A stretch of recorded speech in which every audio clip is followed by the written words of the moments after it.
In order to ensure equal opportunities for all students, I decided to go to the Civil Affairs Bureau with Professor Gao Leng and obtain the relevant certificate. But after I got married, I discovered that the beautiful professor hiding behind the cold outer shell was actually a completely unremarkable elderly lady. Every night I called her like a sister. At that moment, I noticed that this beautiful woman was not only a little plump, but also appeared in my life because my elderly father saw that I was unmarried at the age of 20. He immediately found me a partner for a blind date while assuring me that she was completely single. So I came to this date with the most positive attitude. I never expected that my blind date partner would be my own teacher, Professor Gao Leng. The most offensive thing was that I also missed her classes during the holidays.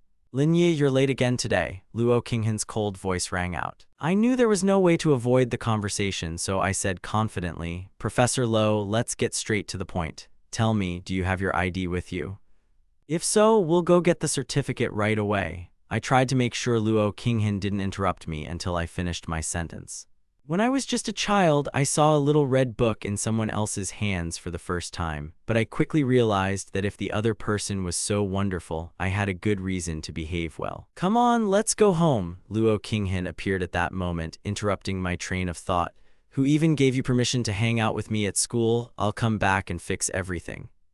What exactly am I trying to fix? Of course, just our relationship. Can't you just help me? I couldn't help but smile as I said this. How can someone so easily claim to have a certificate? Of course, there's nothing wrong with supporting your wife, but who knows, maybe someone else will simply reject me. No, it's all because of our relationship, so we can't hide it. Teacher, this is for your own good, even if you seem so angry on the outside. Is this woman really capable of holding grudges for so long? Am I really just one of many to her? But let's forget about that. I have absolutely nothing to do at home anyway, and at least here I have a beautiful woman who's a master at lecturing. As for her studies, she's doing just fine. I honestly studied programming languages for 4 years, got a degree, and landed an internship at a company with 4,000 open positions. And no one really believes that simply learning programming can lead to a successful game. When I got home, I sat down at my desk and pretended to flip through a couple of pages of my PowerPoint presentation. The next lesson flew by, and my head just fell on the table. More than an hour later, Luo Qinghan took a break from her work and decided to take a break and drink some water. Turning around, she saw me sleeping peacefully right on the table. A bead of sweat appeared on Luo Qinghan's forehead as if it were scolding me for all my sins. How could I sleep at such a young age? He woke up here and was already drooling. Luo Qinghan lightly patted me on the shoulder. "Come on, wake up." I jumped up suddenly and laughed for a long time. "Have you eaten anything yourself?" Luo Qinghan was speechless at the question. After an awkward pause, she quietly asked, "Do you hate me that much?" "No, you haven't offended me in any way. Why would I suddenly hate such a beauty? Then why do you even come to my lectures?" "Actually, I don't just attend your classes, I drop in on the others too. Yours are just more frequent, and they're usually all in the morning." Luo Qinghan looked at me thoughtfully, holding a blue umbrella in her hand. I sighed silently. I too would have to take exams in the future. Even though I obeyed my father's wishes, I still had to finish university, and even if I was at a dead end, I'd still have to enroll in graduate school. Luo Qinghan had just mentioned that she was continuing to prepare for the exams for the next level. "But I don't understand this damn presentation at all. Teacher, could you explain it in normal words?" "No. Come on, Professor Lo, wake up. It's no use calling me wife. Sister Luo, help me out. I really don't understand anything." "What did you just call me?" Luo Qinghan turned her head sharply and stared at me. "Sister, if you don't like this title, I can change it. Whether you're beautiful or not is up to you. Which name do you prefer?" "No, I'm fine with you calling me sister. It's even more convenient." And for the first time, a slight smile flickered across Luo Qinghan's face. "Great, then maybe you'll let me take this exam without retaking it." I grinned widely, showing all my teeth, and laughed in response. Luo Qinghan thought for a moment. "Leaving you unpunished seems wrong. Fine, I'll give you the answers. At least try to remember them for me, okay? It's better to have a precise answer than to write everything at random. Since I've helped you, please be so kind as to help me next week. Help my department out with the admission of new students. There are only 5 of you, so you won't get too tired. Your job is simply to greet the newcomers at the school gates. There will be chairs and a small shelter there, so you won't have to run much." Luo Qinghan looked at me with a look that revealed complete understanding of my lazy nature. I was well aware of my own fears, but I didn't argue, simply considering her proposal. When I applied to college and went through the registration process, I sat in the same chair and it seemed incredibly simple. Okay, fine, I'll help. As soon as Luo Qinghan explained the task to me, my brain immediately went into overdrive, trying to figure out how to get out of it as quickly as possible. On the day of the event, I dragged myself to the school gates terribly sleepy. I sat down in a chair, placed my hands on the table, and immediately fell asleep, accidentally registering a two-line gesture. I was extremely lucky. The fourth-year software engineering students had just informed me that the pretty girl next to me was too busy to open the window. At that moment, I thought to myself, am I really that sleepy? I wish someone would come and help. However, I didn't even think about turning around or refusing help. I picked up the sign so the newcomers could spot it right away, deciding that we didn't need any unnecessary formalities. What was Zhengya just about to say? A long-haired brunette suddenly appeared next to me, causing me to instantly shut up. I felt something was wrong. Why did this slight cough seem so painfully familiar? And at that very moment, a familiar, cold face appeared in my mind. This realization scared me so much that I couldn't even sit still, staring in amazement at my own hands and forearms in front of my chest. I had no intention of parting with my Luo Qinghan, and I hadn't asked him for help so that he could spend the night somewhere else. I simply smiled warmly at him and said, I'm helping too. Luo Qinghan looked at me carefully. His gaze was sharp like a double-edged sword, but at the same time it made me smile even more sincerely, even if my smile looked a little cheeky. It was no wonder that everything around him seemed so wonderful. No one was particularly eager to look at 26-year-old Zhengya, so I advised him to go and rest a bit. I'll handle the entire report myself, so now there'll be a new Luo Qinghan here, I said, confidently setting my bag down on the table and taking out a notebook and laptop for notes. Zhengya merely nodded silently in response. Give up your seat to others, you came here to meet new students. I was about to record the flow of new arrivals, and the expression on my face was so sour that the word reluctance was literally written on it. But there was no escape. Who forced this woman to be my wife and mentor? It was already past 10 in the morning. More and more people were streaming toward the gates, eager to register. What's your name? Kai-Su Kun. The Good Name High School basketball team welcomes you. After that, I registered the new student instantly and without further ado. Luo Qinghan physically couldn't keep up with the speed of writing everyone down, even though he was sitting right next to them. It wasn't until around 11 o'clock in the morning that he had a short break, and he finally asked the question that had been bothering him. Where did you get such impeccable skills working with newbies? Have you ever done this kind of thing before? It looked incredibly familiar. I'd just been transformed. Every movement was precise, and professional. Luo Qinghan even noticed the change, even though I was already falling over from exhaustion. After taking a couple of sips of water, I took out my blue umbrella, nodded to Luo Qinghan, and suggested, it's time for a snack. Why don't you call someone to take over and we'll go have lunch? Okay, there are only a few people left here. Let Zhang Ye and the others take over for us after lunch, and we'll go get something to eat. With these words, he took a folding sunshade out of his bag, opened it, and left the gazebo, clearly expecting me to hurry to hide under his umbrella. However, I had no intention of walking alongside him and immediately kept a respectful distance. What are you doing here? Aren't you hungry? I called out, noticing Luo Qinghan's confusion. Yes, Luo Qinghan's signature umbrella was left at the other end of the sidewalk, and I was walking to the side, exposing myself to the blazing sun. I don't know why, but it felt easier that way. Luo Qinghan felt extremely awkward. Suddenly her steps slowed and the black dome of the umbrella moved smoothly, blocking out the blazing sun directly above my head. What the? It seemed to me that Luo Qinghan made this movement completely instinctively. What are you doing? You're so cool, you won't even miss an opportunity to show off in front of your model husband. My silent colleague nearby also began to whisper quietly, I wonder what kind of throat potion that woman drinks. Look at how they're walking under the same umbrella. We walked in silence, heading toward the street restaurants near Sucheng University. Luo Qinghan broke the silence. What are you planning for lunch today anyway? I'd been to that Western restaurant a couple of times before, and the food was quite good. Apparently, Luo Qinghan was aiming for that very spot, though he probably didn't quite understand why he was trying to drag me there. I responded with just 3 words. There are always crowds of people there, let's go somewhere else. I turned and walked on, looking completely natural without even glancing at the advertised little shop. Luo Qinghan remained standing there, watching me go. At that moment, he must have felt a sharp sense of loneliness. She had always been a strong, independent woman, accustomed to thinking she could handle everything perfectly well on her own. But no matter how you look at it, she remained a woman. Sometimes, while away the nights in the empty store, this feeling of helplessness would sink in with particular force, and it only grew stronger over the years. That's why Luo Qinghan hadn't resisted the blind date his relatives had arranged for him, except he never expected that the suitor would be me. Luo Qinghan knew perfectly well that my family was quite respectable, and there was no need to worry about anyone taking advantage of my money. And over the 6 months we'd spent together, he'd noticed my spiritual world was developing in a peculiar way, but at least I didn't bother him with requests for help.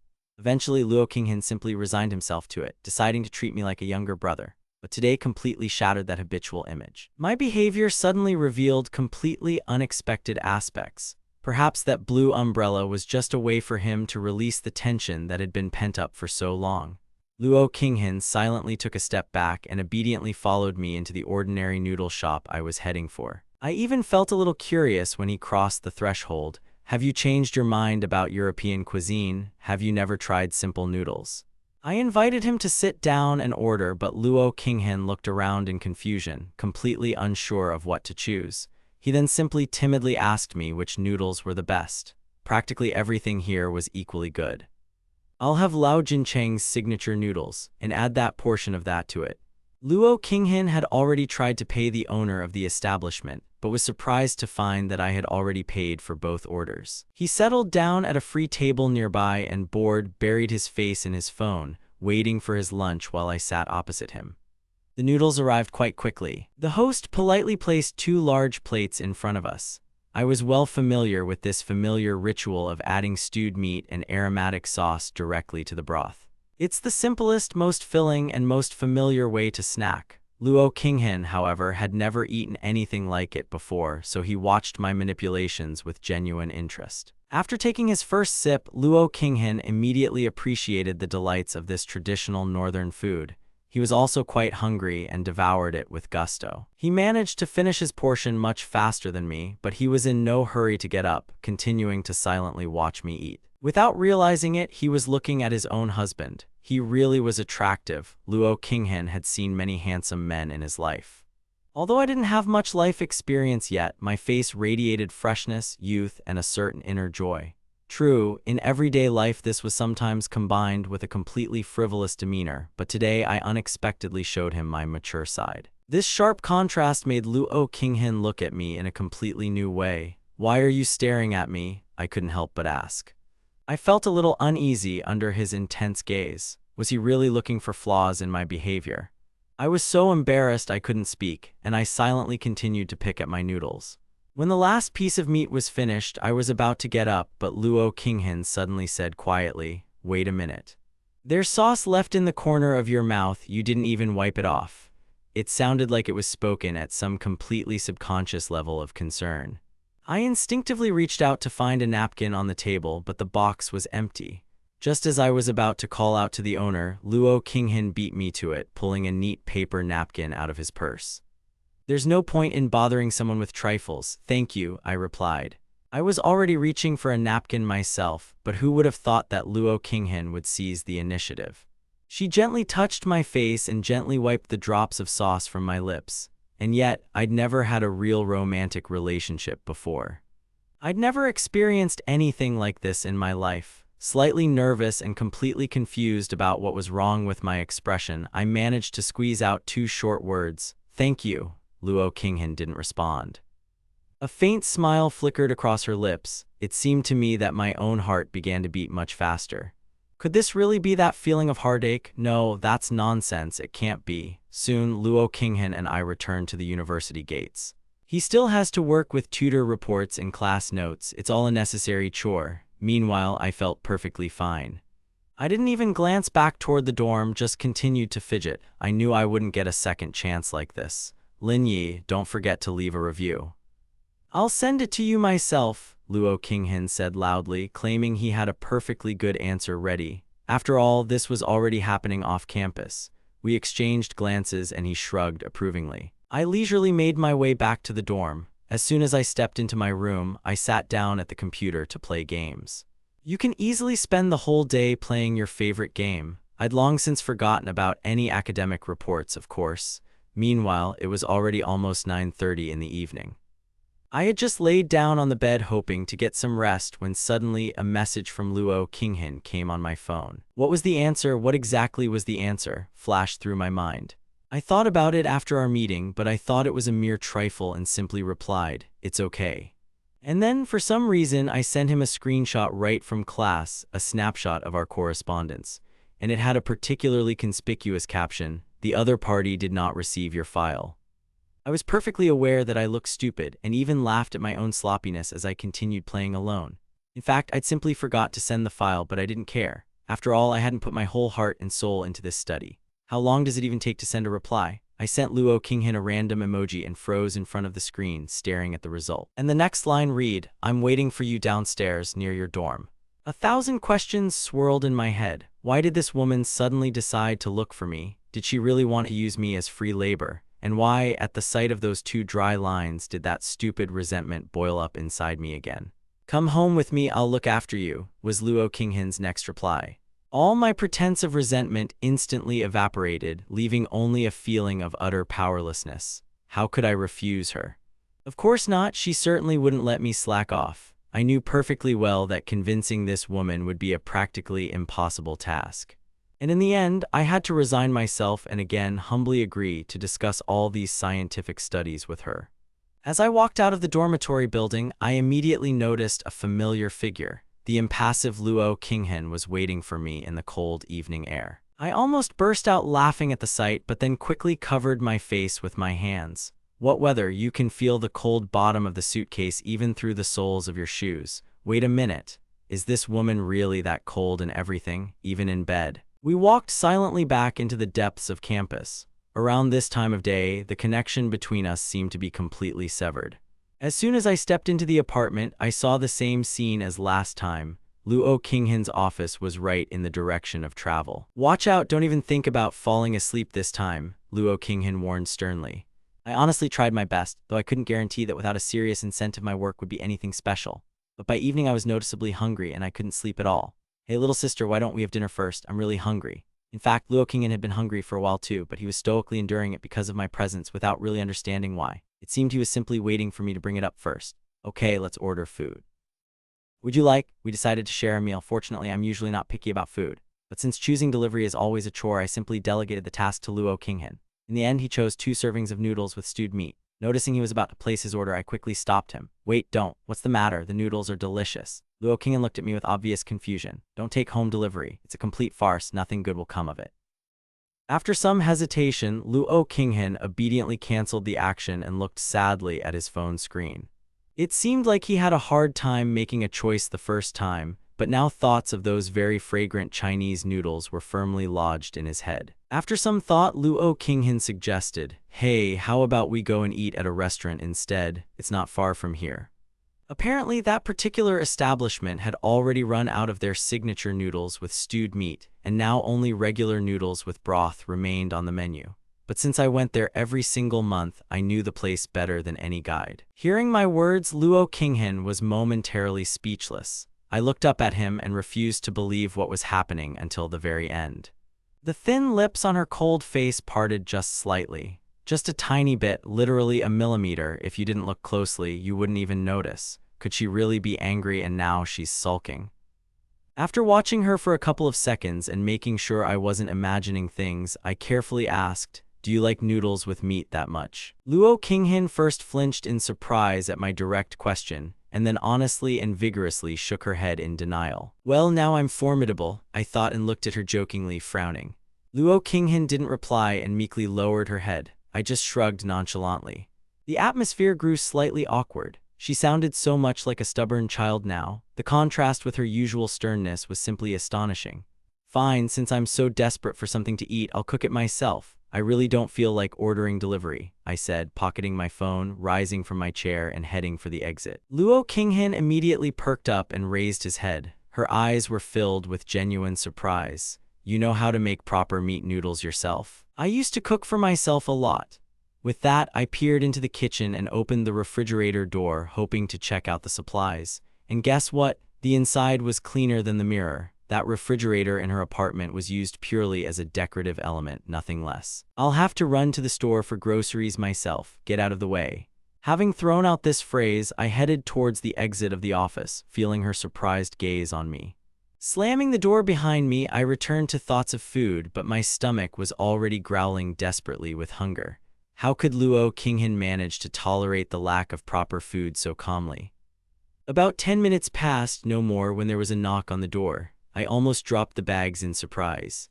Opening the door, I saw him holding a cooked shashlik in one hand and fresh noodle ingredients in the other. Here, have some shashlik, you're hungry. Why are you standing there in the hallway? Don't you want to eat? These words finally brought Luo Qinghan back to his senses, and he obediently took the bag of fragrant meat.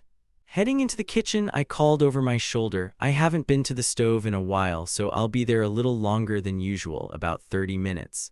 Go back to the office for now, stay out of the way, I'll have time. Luo Qinghan reluctantly hummed in response and looked thoughtfully at the sausages in the bag for a while, hesitating whether to touch them, but his hungry stomach quickly made the choice for him.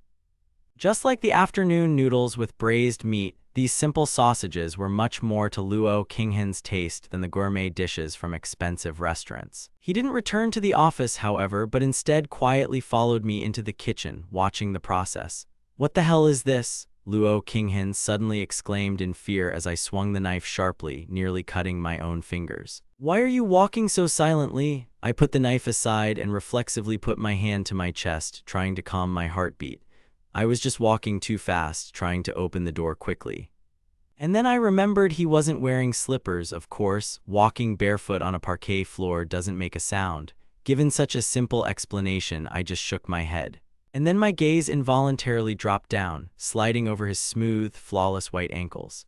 Under the black skirt, neat white feet, flawless and perfectly visible, were clearly visible. What was I thinking at that moment? Okay, food first. For a second, I seemed to fall into some kind of hypnosis, but quickly pulled myself together and returned to cooking. Luo Qinghan just managed to notice my indiscreet glance. I glanced briefly at his graceful feet, then immediately looked back at myself. The right words were spinning in my head. We were both silent after that. Luo Qinghan simply sat opposite me, watching my movements as I prepared to serve myself a portion of the freshly prepared dish. My hand was still busy with the plate when I felt a light touch behind my back. Turning around, I saw Luo Qinghan already handing me exactly what I needed. Will you find this useful? Oh, yes, thank you. Although, to be honest, I was having trouble thinking at that moment. Taking the plate, I continued arranging the meat. I was terribly hungry, and at a time like this, there's nothing more important than a proper meal. It might not be as fancy as a restaurant, but it was at least home-cooked. Come on, sit down at the table, let's eat together. Having finished my chores, I placed 2 plates in front of us. Having settled myself at the table, I immediately picked up my chopsticks. And then Luo Qinghan looked at me with mild surprise. According to the classic novel plot, I just went and ate the whole thing. And yet, despite all my pretense of grumpiness, I had intended to at least give myself a little credit for my culinary skills. But as soon as he took the first bite, he froze in complete shock. The taste was exactly like those afternoon noodles. If he hadn't seen me fussing around in the kitchen with his own eyes, he probably would have thought I'd simply bought ready-made food. Luo Qinghan's expression changed noticeably at that moment. Now all his thoughts revolved exclusively around me. My God, was this guy next to me really a spoiled 20-year-old rich kid from a wealthy family? Although he seemed so shy and awkward during the day, Luo Qinghan clearly saw in him a combination of childish naivety and sudden adult maturity. But the way he sheepishly wiped his face or hid his eyes betrayed a complete newcomer, who at his age seemed to have never even properly held anyone's hand. It all seemed incredibly strange, but Luo Qinghan found himself simply unable to take his eyes off me. At first she peeked furtively, then began to stare at me completely openly. I devoured my noodles without even looking down at my plate, but at some point I put my phone down, raised it to my lips, and suddenly noticed she was staring at me again, unceremoniously. Noticing this intense gaze in the mirror's reflection, I couldn't resist asking point blank, "Why are you staring at me again? Do I eat so beautifully?" Nothing special, really. It would have been better if she'd said I was a beautiful cook. This short phrase from Luo Qinghan immediately put everything in its place, and a painful silence fell over the room once again. We were both probably a little awkward. Luo Qinghan coughed and suddenly broke the silence. "By the way, your parents went on a business trip today, right?" "Yeah, I know." And where are you planning to spend the night? I'll go back to the hostel, it's right here. Then why don't you stay here overnight? When I heard this, I almost choked and almost spat the food right in his face.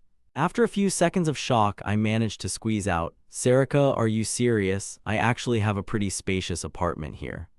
It has 2 bedrooms, so the empty guest room would be perfect for an overnight stay." But it wasn't just the square footage. The main question was, why on earth should I sleep in her apartment? I looked up at Luo Qinghan in surprise, completely confused as to what she was getting at. She sat there, looking completely unperturbed. What kind of strange games are these between the old princess and her new husband? There seemed to be no real reason for her refusal. And who would help me with my homework if not her right here? A cast-iron argument that can't be denied. After some thought, I came up with a formal excuse, but I don't have a change of clothes with me. What will I wear after the shower? Not in my own back. What? She clearly hadn't expected this turn of events and paused for a moment, processing what she just heard. It seemed Luo Qinghan had only just realized how ambiguous her words had sounded. Hastily correcting herself, she added, "I mean, you can wear my shorts and t-shirt, and for some proper pants, we can go to the store near our house, it's just around the corner." Why does this woman always decide everything for me? Maybe it's easier for me to just go back to the dorm. I tried to protest, but Luo Qinghan seemed determined to drag me out. And where would I go in the middle of the night? Luo Qinghan spoke in a deliberately even tone, pointedly looking away to avoid any argument. It's too late to take a taxi. And there is simply no time to put off preparing for the exam until later. Catching a car at this hour is quite a task, and the entrance exams are just around the corner. I'll have time to finish everything in a couple of days, I muttered, but Luo Qinghan was adamant. She was clearly about to come up with another dozen ironclad arguments, but instead she simply rose gracefully from her chair. Just when I thought the interrogation was over, her soft spot sank back into the chair. Luo Qinghan sat down directly across from me and gave me a pointed look. "What are you staring at? Sit down." I obediently remained where I was, but under that icy gaze I involuntarily bit my lip. Whether I was ashamed or incredibly angry, tried to sort out these emotions. "Come on, why don't you just stay here? Why do you have to run off somewhere at night? Is it really that hard to come back?" I just blinked, completely unsure of what to say. "Are you still worried?" Well, I didn't really refuse. For some reason, I felt like if I said even one word against her, something irreparable would happen. Okay, I'll stay, but we'll go clothes shopping together. I'll choose my own." "What, are you afraid I won't find the store?" I was frankly at a loss from such pressure. "I'm not a 3-year-old, can't I figure this out myself?" I just felt like if I left, I'd run away as fast as I could. But the pride of a stubborn dead duck wouldn't let me give in so easily, so I proudly declared that we were going to the clothing store after all. Throwing to Luo Qinghan, "Since I don't have anything, I'll go buy a proper set. I'll have to drag myself to the pedestrian street." I reached for my keys. "Aren't you too lazy to bother with this? Put on my things for now, don't make things up." I knew it would come to this. This woman clearly had some strange, inexplicable obsession with me. Without arguing any further, I fled to the bathroom as soon as we got home. Luo Qinghan remained standing at the door. And she didn't even think about leaving. The reason was incredibly banal. She just desperately wanted to peek. It's just a shame the apartment's design was too decent. As soon as I closed the bathroom door, the frosted glass obscured everything. All I could make out was a blurry silhouette of a person. However, Luo Qinghan soon had to return to his office. The university had a ton of urgent work to do before tomorrow. Meanwhile, I finished my bath and left the bathroom. After changing into whatever clothes were at hand, I took a critical look at myself in the mirror. Aside from a little looseness around the chest, everything fit perfectly. True, Luo Qinghan was about 10 centimeters taller than me. After blow-drying my hair, I headed back to the office, where Luo Qinghan, without even raising his head, continued typing away at the keyboard. For over an hour, the quiet office was filled with the sound of the keys tapping under his fingers until he finally looked up from the monitor. Turning towards me, he was surprised to discover that I had no intention of sleeping. "Are you still on your phone?" he asked softly, and I merely nodded silently in response. Almost finished, right?" I said with a slight smile. Luo Qinghan silently extended his hand and turned on my laptop himself. He asked me a few questions about my studies, but clearly didn't expect me to answer every one of them so easily. Noticing that Luo Qinghan had finally finished his work, I said, "I'm ready to go to bed." Luo Qinghan glanced at his watch and his expression turned incredibly surprised. It's still just after 9 o'clock in the evening. How can you fall asleep at this hour? I personally can't fall asleep without my phone in bed. I laughingly explained to her that modern people don't let go of their phones at night. Luo Qinghan seemed to want to say something else. But at the last moment he changed his mind and said something completely different. Then go to bed, just don't you dare be late. I have class tomorrow morning at 8, so I'm not going to be late because of you. I know, I snapped, grabbed the phone, and stomped into the empty guest room. Meanwhile, Luo Qinghan took his travel kit with drawstrings and disappeared into the bathroom. Minutes passed, but even deep into the night, Luo Qinghan still couldn't close his eyes. He tossed and turned in bed, remembering how he'd insisted I stay the night. And now, in this quiet bedroom, he felt stuck somewhere between peace and madness. What was the point of keeping me here anyway? Luo Qinghan pondered this for a long time but couldn't find an answer, continuing to stay awake all night while I slept peacefully in the next room. Towards dawn, I suddenly heard a strange noise outside. Half asleep, I fumbled for my slippers and ran barefoot into the hallway, intending to go to the bathroom as my head was still a little dizzy. I didn't even hear the door of the next room open at the same time. After taking just a few steps in the darkness, I collided with a figure, and Luo Qinghan's soft, muffled groan of pain echoed through the silence. I barely had time to touch my chest when I felt a wave of icy fear wash over us both. Luo Qinghan's first words in the darkness were, "Sorry, it's too dark, I couldn't see you at all." "It's okay," I replied, feeling our faces flush simultaneously in the darkness. "Okay, then I better go back to the room." Initially, Luo Qinghan simply got up to get a drink of water. A sudden collision caused him to spill half his glass on the floor, but in the intense tension, he didn't even notice and groped his way through the darkness. The next second, Luo Qinghan felt his foot slip off the smooth tile. From the side, I could clearly see him plummet backward. Noticing the falling shadow, I reacted instantly. I took a sharp step forward and grabbed Luo Qinghan tightly around the waist. Who knew what would happen? He didn't just slip on a puddle, but his momentum pulled me down with him. The next moment, we both collapsed onto the living room floor, acutely aware of each other's hot breath in the pitch-black darkness. Somewhere nearby, small objects clinked dully, and then the phone screen on the floor flared brightly, illuminating our flushed faces. Luo Qinghan stirred in fear, but was too shocked to even move. The moment the screen lit up, he momentarily forgot how to breathe. His beautiful, wide-open eyes stared straight at me, confused and shy. Tiny droplets of water slowly rolled down Luo Qinghan's face, lingering on his delicate skin until my gaze slid lower. The temptation was so powerful that in that second I finally clearly understood. Why did the great heroes of antiquity lose their heads over beautiful women? However, I didn't consider myself a hero at all, so at the last moment the remnants of common sense prevailed. Carefully releasing Luo Qinghan, I quickly rose to my feet. "Master, are you all right?" "Yes. Everything is fine," he managed to say with difficulty. Luo Qinghan also somehow rose from the floor, waving his arms uncertainly, and took a few deep breaths, trying to calm his frantic heartbeat, after which he hastily retreated to his room. I stood there, red as a lobster, unable to pull myself together. Wait a minute. Luo Qinghan suddenly called out to me quietly from the dim light. "Listen, I think I twisted my ankle. Could you help me get to my room?" I nodded silently in agreement. Stepping forward, I extended my hands to support Luo Qinghan, but ended up clumsily grabbing his wrists. It turned out as if I was simply trying to hug her, although in my mind it was pure self-defense. "Teacher, I'm helping out with good intentions, not to grope you, just don't get me wrong," I babbled, carefully helping her hobble to the bed. This absurdity made me feel terribly awkward. "How did you even manage to fall so late?" I muttered. My own brain was still creaking. Having somehow escorted Luo Qinghan to the bedroom, I trudged back to catch up on sleep, and he didn't say another word.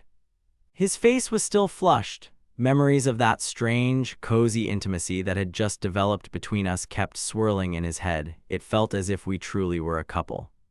Luo Qinghan had spent his entire 26 years alone, and that night's adventure had given him a whole new, exciting range of emotions, mingled with a slight sense of guilt. Only in the early morning did a deep sleep finally overcome him, and the next day, Luo Qinghan awoke. For the first time in his life, he felt an incredible sense of hurt and annoyance, as his sweet sleep had been so shamelessly interrupted. His eyelids fluttered heavily, but after a slight effort, he finally managed to open his beautiful eyes. "Oh, how tired I am," Luo Qinghan groaned softly, automatically reaching his right hand toward the pillow, and suddenly felt a strange wetness. Looking down, he discovered with horror that the corner of the pillowcase near his mouth was soaked with saliva. He'd managed to drool in his sleep because he dreamed of Lin Yi. The thought made Luo Qinghan blush deeply and shift uncomfortably on the bed. He He finally pulled himself together and decided, okay, I need to wash up quickly and wake this lazy guy up, otherwise we'll both be late for university. With these thoughts in mind, he pulled off his pajamas. Having changed into a light white dress, he headed to the bathroom, planning to quickly freshen up and then get me up. But when he glanced at his disheveled hair in the mirror, he froze in confusion and decided to spend a little more time fiddling with it. By the time he was finished getting ready, it was already past 7:30, and Luo Qinghan headed resolutely for my door. "Linyi, get up, we'll be late." Luo Qinghan knocked loudly on the door a couple of times, but there was no answer. Losing patience, he simply pushed the unlocked door open and peered inside. I was still fast asleep, my nose buried in the pillow. It was clear from the first glance that I had no plans to get up at all. "Get up right now, I'll be late for my first class because of you." "I don't give a damn about your classes," I muttered, burying my face even deeper into the pillow, and sleepily said, "Teacher Luo, I'm so sleepy, give me at least 5 more minutes." Luo Qinghan walked decisively up to the bed and started shaking me. "No minutes, I'm actually a teacher, I'm supposed to be in class on time." "Go ahead without me." I waved him off weakly, deciding that since Luo Qinghan's voice didn't sound all that menacing, I could continue ignoring reality. I was about to fall back asleep when a gentle, cool hand grabbed my right hand, and the next moment I was suddenly jerked out of bed. I purred sleepily, and Luo Qinghan, frowning at his reflection in the mirror, was already dragging me to wash up so that we could finally head towards the university. I trudged to the toilet, barely able to move my legs from fatigue, continuing to mutter under my breath, "Sleeping here is a real ordeal, the conditions are simply brutal." Hearing this grumbling, Luo Qinghan froze for a second, and the anger on his face instantly turned into a strange expression. Who was it who said the conditions were bad? As I approached the bathroom door where I was diligently brushing my teeth, Luo Qinghan suddenly said quietly, "If you're really that sleepy, you can sleep a little longer during class." I spat out the foam and stared at her in the doorway in surprise. Was that really her? She was just throwing lightning bolts of anger. Luo Qinghan looked away in embarrassment and explained, "I just remember that you weren't at that class today. In short, you need to get some sleep." My jaw nearly dropped in surprise. It was unbelievable. Did the formidable Professor Luo Qinghan really just show such concern? "Are you out of your mind?" "I'm perfectly fine, you're the one asking weird questions. Are you sure I'm not dreaming?" Luo Qinghan slowly stepped closer and unexpectedly softly covered my face with his warm palm. "What are you doing? It actually hurts." I closed my eyes in surprise when her fingers lightly touched my cheek. "I'm checking to see if this is a dream. Does it sting a lot?" she asked tenderly, smoothing the mark from my recent fall on my skin. "No, it's just a little awkward with all this attention," I muttered sheepishly, feeling my cheeks flush. "Okay, that's it, we're already late, let's go." "If you're so sleepy, you can yawn right at the back of the class," Luo Qinghan snapped, quickly removing her hand, grabbed her purse, and walked out into the hallway. "Hey, wait for me for a few seconds, let me come to my senses." I feverishly finished my morning routine, dealt with my teeth in a couple of seconds, and flew out the door after her like a whirlwind. Luo Qinghan looked at me with slight bewilderment. "Are you really not sleepy?" I just nodded silently in response.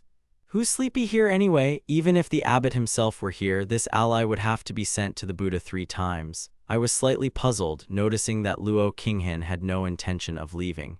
"Master, why aren't you coming?" Luo Qinghan ignored my question, asking his own instead. "Are you planning on sleeping here tonight by any chance?" What does this even have to do with the matter?" Apparently thinking that I had simply misheard the question, Luo Qinghan looked away and repeated a little more insistently. "I asked if you would be spending the night here tonight." "You're supposed to be sleeping in the student dorm," I muttered, though my vision was already blurry from lack of sleep. "Who the hell knows what that woman has in mind?" Luo Qinghan said nothing more. Turning around, he silently grabbed his bag and opened the front door. His heart was clawing at the thought, and he felt somehow uneasy being around her. It seemed Luo Qinghan had his own golden plans for this. "Mr. Lin, wait for me," he said, and because of this interruption, he ended up driving me straight to the classroom building. Stepping over the threshold of the auditorium, we were the first to arrive. The group's supervisor, seated below, merely nodded lazily toward the class. And just like that, Linyi himself showed up for class. However, the sidelong glances of those around me didn't bother me much. I habitually stomped to the farthest corner and collapsed on the back desk next to my roommate, Luo Yi. As soon as I sat down, I immediately collapsed onto the table. My neighbor's eyes widened and he whispered in a frightened voice, "Wow, did Lin Yi himself actually deign to come to class? It's as if the sun rose in the west today." I had no desire to answer him. Resting my forehead on my folded hands on the table, I tried to feign intense study. Although I couldn't quite fall asleep, just lying there with my eyes closed was a joy. "Hey, stop sleeping in front of Luo Daeyuan," my neighbor hissed. "He'll send us to the gallery anyway. What difference does it make?" Falling asleep to the monotonous voice of the computer science teacher turned out to be a piece of cake. I was drowsy in just a couple of minutes, and my head fell back onto the desk. Luo Yi didn't even dare disturb me.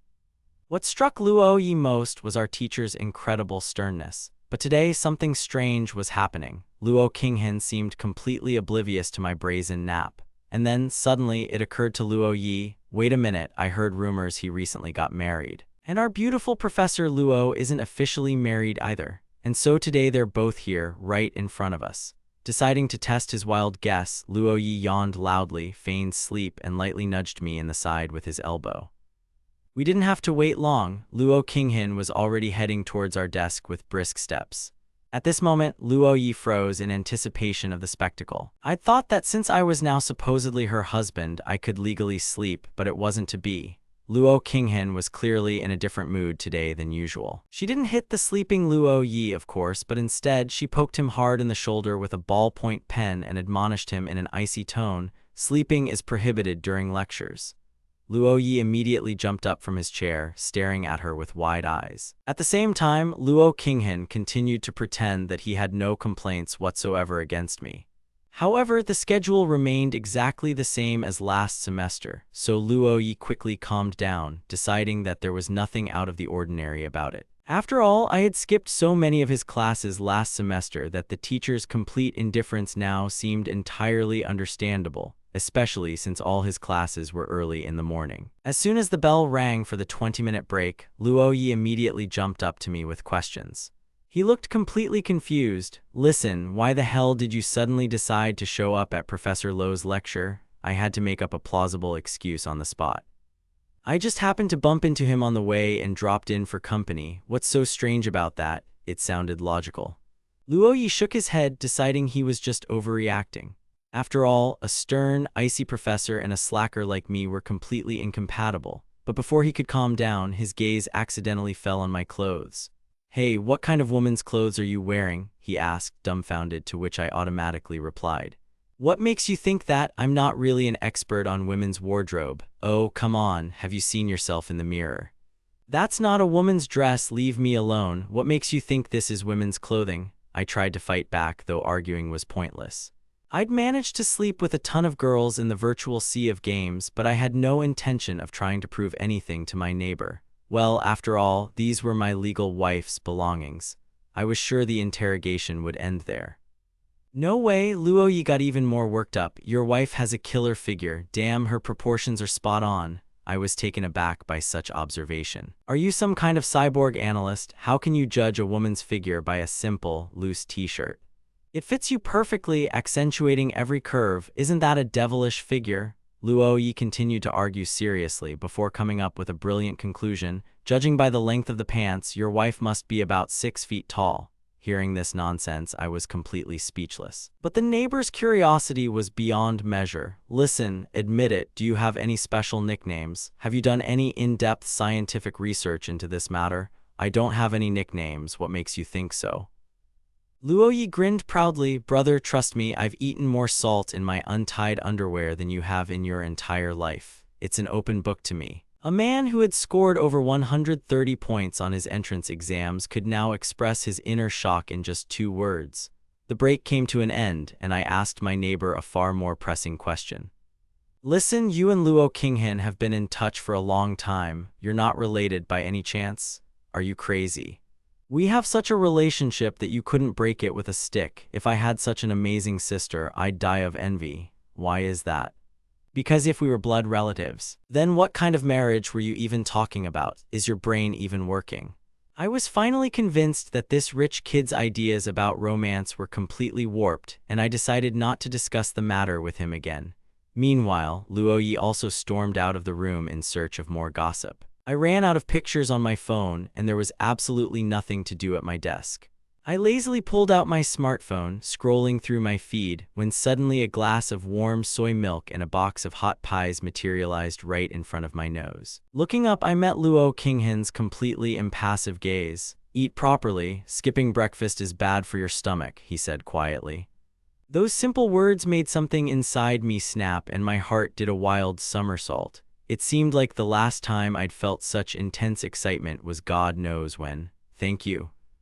Luo Qinghan's expression didn't change at all. He just pushed the bag towards me a little more insistently, demanding that I start eating immediately. I obediently picked up a mini bun with my plastic chopsticks and bit into half. And immediately, bitterly, I regretted it. Inside was a scalding broth with crab fat that splashed right into my mouth.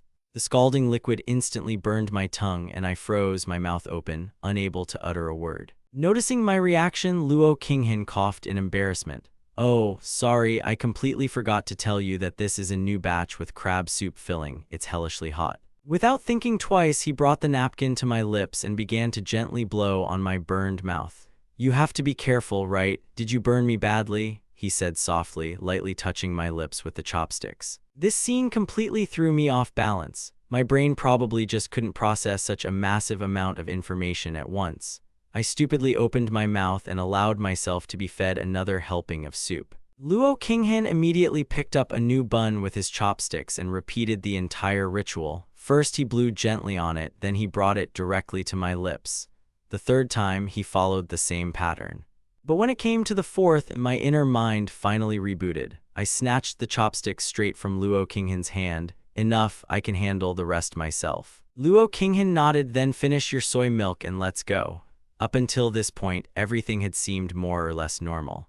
But when I returned to the dorm at noon, the most disturbing puzzles began to form in my head. That afternoon, I'd seen Luo Qinghan go to breakfast with my own eyes, and when I returned to my room, I found a mountain of food on the table. Yet I clearly remembered that I hadn't brought any bags with me that morning. As the classics said, when you eliminate the impossible, only the impossible remains, no matter how improbable it may sound. Luo Yi, having connected all the threads, could no longer contain himself and blurted out, "Listen, Lin Yi, come on, what kind of wife did you have? Spill the beans." The sudden scream made the room ring, and both neighbors stared at me simultaneously. Poor Mr. Zhao was so startled that he fell off his chair. But then, rubbing his bruises, he jumped back up and stared at me, eyes wide with shock. "When did you even get married? You always have crowds of girls running around the corner. Compared to our Luo Yi, you're nothing short of a holy hermit." Someone else chimed in, and I just sighed heavily, turning my gaze to them. Li Ming's also couldn't resist. "Lin Yi, we live in the same block. I definitely have heard if you had someone." "What the hell, marriage? Did you just jump off a cliff right into the registry office?" The rest of the room's occupants, not privy to the details, simultaneously fell into stupefaction.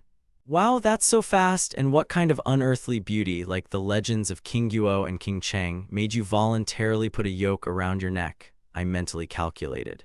Come to think of it, could there be a better woman in the world than Luo Qinghan? Probably not. She really is stunningly beautiful, but we only got married because of circumstances. Meanwhile, Mr. Zhao was eager for the details of that very moment that Luo Yi had so inopportunely interrupted. "Hey, you two idiots, stop being stupid and asking stupid questions. Lin Yi, show us a picture of your wife, we have to see it." Yeah, we can't wait." "Come on, show us your beautiful wife." I gave the trio the strangest and most difficult look. Luo Yi looked especially suspicious, his eyes betraying the air of a seasoned spy. "We're not exactly a romantic couple, why are you so picky? Anyway, go play with your toys." I didn't feel like talking to them anymore, so I turned away and buried my face in my phone. At that moment, my cell phone rang. I glanced at the screen. Old Dan. "Father, what brought you back to this in broad daylight?" I had the utmost respect for this old father. However, after 6 months of living together, it began to seem more like alcoholic brothers and sisters than father and son. This old man was always trying to pull some dirty trick on me. "Even your dad isn't an authority figure anymore. Since when did answering calls become a burden?" "Since the very moment you started telling me right from the start what a great guy I am, even though you were clearly planning some kind of mischief." A familiar grumbling sound came through the speaker. "You ungrateful brat, I'm taking care of you here, and you suspect me of intrigue." Basically, pack your things and head home. There are a couple of bags left here. Will you come pick them up yourself or send them by courier? Basically, there was no way out of this visit home. There was nothing else to do, so I had to call a taxi. When I got to our apartment complex, I felt a bad feeling even as I approached the apartment. I had just opened the door and was about to shout a few sweet words to old Dan. Suddenly, he froze in the doorway. Luo Qinghan was sitting right on the couch in the hallway. The whole world around him seemed to collapse. "Oh, hello, teacher," I said, changing my expression to one of maximum respect. My head was raging. What the hell is this old man Daniel always doing behind my back? And why is this woman already sitting in my house like she's the boss? While I was standing there in a complete stupor, Lin Deng himself came out of the room and rolled out a ready suitcase right at my feet. "I've thrown together your things. Everything is packed." "What?" I stared at the old man. "Are you trying to evict me? On what grounds? This is my mother's apartment." Then I suddenly remembered that my mother's apartment was a loose concept, but Lin Deng's status in this building had always been below par. However, Lin Deng only smiled good-naturedly. "Son, what's taking you so long? You and Zioking are now legally married, so you're supposed to live together." I glanced sideways at Luo Qinghan, who was sitting on the sofa, and felt physically awkward. It immediately became clear who was holding all the strings in this multi-move game. I smiled wryly and looked at the teacher. "Mayor Luo, maybe I can get there myself somehow." Lin Deng immediately waved his hands. "What Mayor Luo? We're our own people, just hanging out informally." Luo Qinghan only smiled softly in response. "Yeah, Dad, we'll just go quietly then." Dad, my jaw almost dropped from that turn of events. No, wait a minute, did this old man already manage to adopt my own teacher? I stood there, completely stunned, while Luo Qinghan calmly zipped up my suitcase. "Let's go, what are you standing there for? I still have to go back to university after lunch." No objections were allowed. I had to comply and follow Luo Qinghan. But before I left, I decided to leave the old man a small gift as a memento. Taking out my phone, I quickly wrote my mother a few kind lines. I pointedly tapped my finger on the smartphone screen, looking straight at Lin Deng, and gave him the cutthroat gesture. "Old Deng, expect a spring cleaning on your knees tonight." The tea set beneath his feet was clearly in jeopardy. "Don't you dare threaten me here," the old man muttered. "Okay, let's go, lock the door." Grabbing the keys, I obediently followed Luo Qinghan's car, and soon we returned to the very apartment where I'd spent the night. Stepping over the threshold, Luo Qinghan silently kicked off her shoes and walked into the room barefoot. "Teacher, do you even know that house slippers exist?" I couldn't resist making a caustic comment. Luo Qinghan glanced over her shoulder, giving me an icy glare. "It's hot in the apartment, I don't want to wear anything," she said briefly and disappeared into the hallway. My gaze involuntarily slid over her light, shabby dress, radiating an incredible tenderness. But catching myself in time, I quickly looked away. "Okay, wait, where am I going again? This is a complete trap." I looked at Luo Qinghan's stern face and mentally slapped myself. Out of the corner of my eye, I managed to notice the hem of her white skirt sway slightly as she walked, and my eyes involuntarily drifted downwards again. Luo Qinghan, of course, caught it instantly. After a brief silence, barely containing her irritation, she said coldly, "Go unload your things in the back room and tidy it up. And stop staring." "Oh, big deal. By the way, why did we suddenly end up in different rooms?" I knew perfectly well that old Dan would never have come up with something like this on his own. It was all 100% directive from the professor herself. Otherwise, how could one explain this sudden farce of living together? "Were you seriously considering sharing a bed with me on the very first day?" Luo Qinghan raised an eyebrow. "We agreed to behave decently." "That makes sense," I drawled, but then Luo Qinghan added with a mischievous glint in her eyes, "Or do you want me to call you brother again in front of your father?" After this incident, I seriously wondered, how is it possible to have so many different roles and images in the eyes of others? What word can even describe it? While I was trying to find a definition, Luo Qinghan silently rejected all my mental attempts to justify myself. "No, calling a professor at home is clearly too much, just like that time. Maybe it would be better to call her sister. After all, calling a girl that within the walls of a university isn't a crime, is it?" Although I always felt a little awkward playing this role, calling Luo Qinghan little sister in public became a habit. It's decided, no objections allowed, there's no way out of it anyway. Luo Qinghan turned silently and disappeared into his office. I sighed heavily but didn't worry too much. After all, it's just a word. And calling her sister actually felt funny in its own way, a kind of family chain that sent a slight shiver down my spine. After finishing cleaning my room, I suddenly remembered the most important detail. My laptop was still in the student dorm. Slapping my slippers down the hallway, I peered into the office. "Sis, can I borrow your car keys? I need to run to the dorm to get my computer." The next second, Luo Qinghan gave me such a fierce look that I felt a little uneasy. "What did you just call me? Have you completely lost your fear with your stupid nicknames?"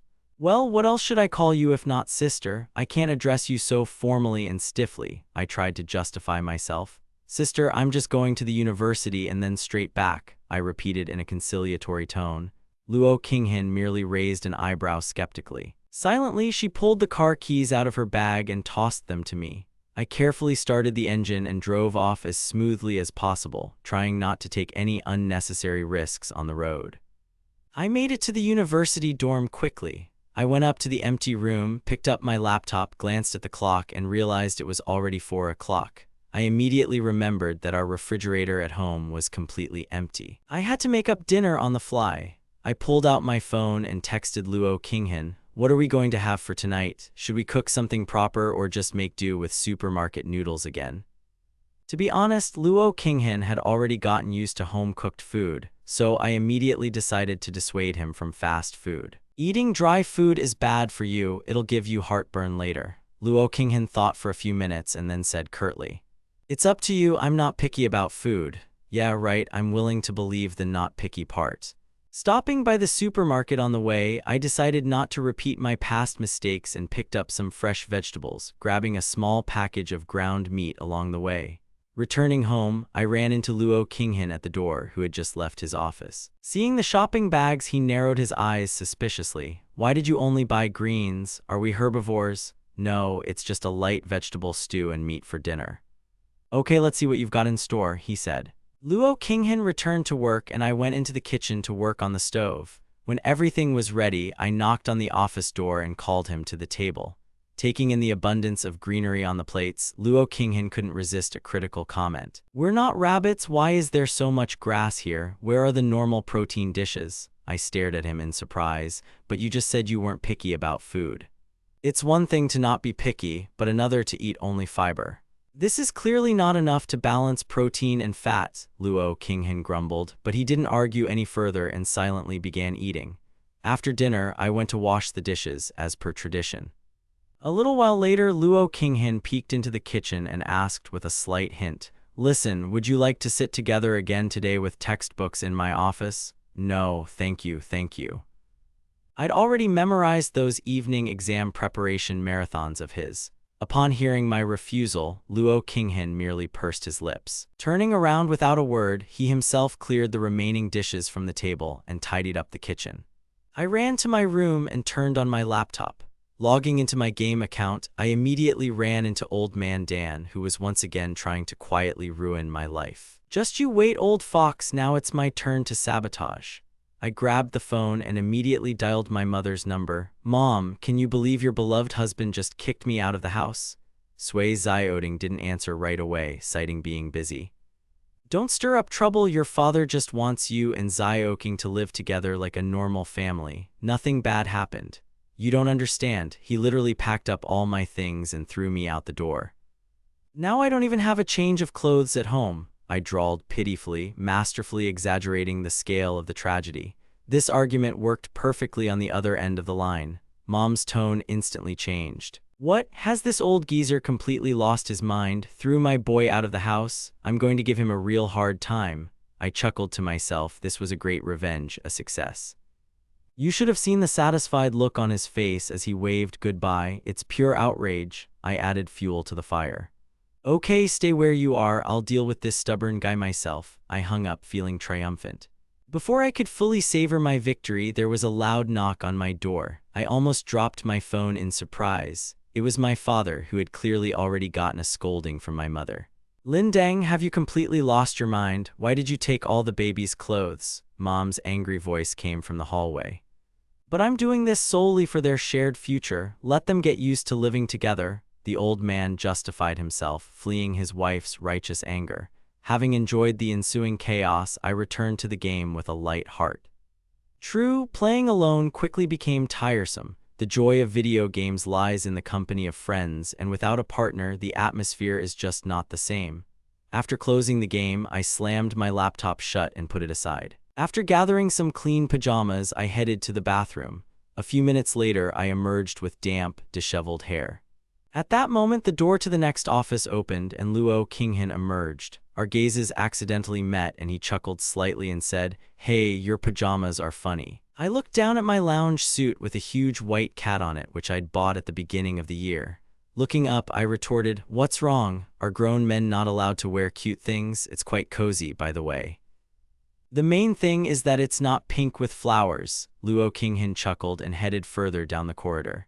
As he was leaving for his room, he said over his shoulder, "Look how fast you are. And anyway, you could have hugged the teacher when you saw him. Your sister definitely wouldn't eat you." After these words, he disappeared behind the door.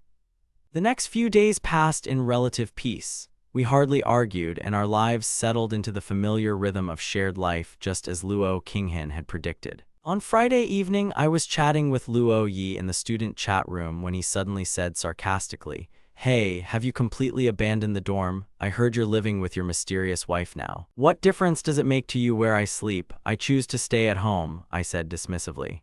"Oh, come on, don't tell me if you don't want to. By the way, how's your relationship with Professor Lo going lately? I see you've been running into each other suspiciously often on campus lately." I leaned back lazily in my chair. "Don't make this up, we just happen to run into each other on academic matters." "Well, yes, of course, it was an accident. After that mess last semester, you're practically inseparable now. Watch out, you'll fall head over heels in love with your professor." I didn't want to respond to this nonsense at all, so I simply ignored the message. Luo Yi, thinking he had hit the nail on the head, continued to crack jokes. "You're a lucky guy, Lin Yi. Now you're officially a married man, so keep up the good work." I rolled my eyes and typed back, "You'll die of curiosity if you don't talk to me again." Luo Yi merely smiled guiltily in response to my words. "Okay, enough chatter, let's go eat, I'm already terribly hungry." "Let's go, I wouldn't mind having a snack either," I agreed. At that moment, my phone vibrated quietly in my pocket, a message from Luo Qinghan. It said he had urgent business and wouldn't be home in time for dinner, so I'd have to dine alone. Leaving the dorm, Luo Yi looked around in confusion. "Hey, where are we even going? I thought we were going to the cafeteria." "What cafeteria? Let's go try some fried noodles at that old shop around the corner. I haven't had them in ages and my mouth is watering." After a few seconds of thought, Luo Yi immediately tossed me his car keys. "Listen, bring the car to the exit." "Are you serious? We're only a block from the noodle shop. It's easier to walk than to worry about parking." Luo Yi sensibly decided that I was right, and canceling the car ride, we simply leisurely walked along the familiar street to that very treasured shop. Stepping into the small establishment, we took a free table by the window with satisfied smiles and ordered 2 servings of their signature fried noodles. Luo Yi was already reaching for his phone to answer a missed call when he suddenly froze, staring off into the kitchen. I followed his glassy gaze. At the next table, a young woman in a simple work uniform was carefully wiping the surface with a damp cloth. Her hair was neatly combed back, tied in a tidy bun at the nape of her neck with thin strands escaping at her temples. Beads of sweat formed on her forehead from the effort and the stifling heat. Having finished clearing the table, the girl straightened up tiredly, instinctively raising her arms where burn marks and skin reddened by the hot water were clearly visible, and headed back to the counter. As she turned, she accidentally caught Luo Yi's eye, who stood frozen in place. The girl said nothing, only smiling back, restrained and sad. During this entire time, Luo Yi didn't make a sound. His eyes were literally glued to the retreating figure. Even after she disappeared through the kitchen door, he continued to stare blankly in that direction, immersed in a heavy numbness that made me uneasy. A few minutes later, the same girl returned, carrying 2 steaming bowls of fragrant noodles on a tray. "Your order. Just remember to stir it well before eating while it's still hot," she said in a remarkably pleasant, melodic voice, carefully placing the plates in front of us and about to leave. Suddenly, Luo Yi grabbed her wrist with lightning speed. His hoarse voice rang out clearly in the silent hall. "Ziemu, is it really you? What's wrong with your hand?" "It's okay, I just accidentally splashed some boiling water when I was making soup." The girl smiled softly, trying to free her hand from his grip. But Luo Yi held on tightly as if afraid she'd vanish into thin air again. Noticing the movement of her other hand, he instinctively released his grip. Sorry, I'm just used to it." The girl merely shook her head guiltily, apologizing for the inconvenience. Never before had I seen this incorrigible womanizer and rake apologize to anyone so pathetically and quietly. "Okay, enjoy your meal, I have to work," she said quietly and quickly disappeared into the kitchen. Luoyi watched her with a long, wistful gaze as if trying to burn the image into his memory. I wanted to say something, but the words stuck in my throat. We didn't even really touch our food, the noodles were getting cold quickly. Soon, Luoyi himself silently rose from the table, gesturing for us to leave.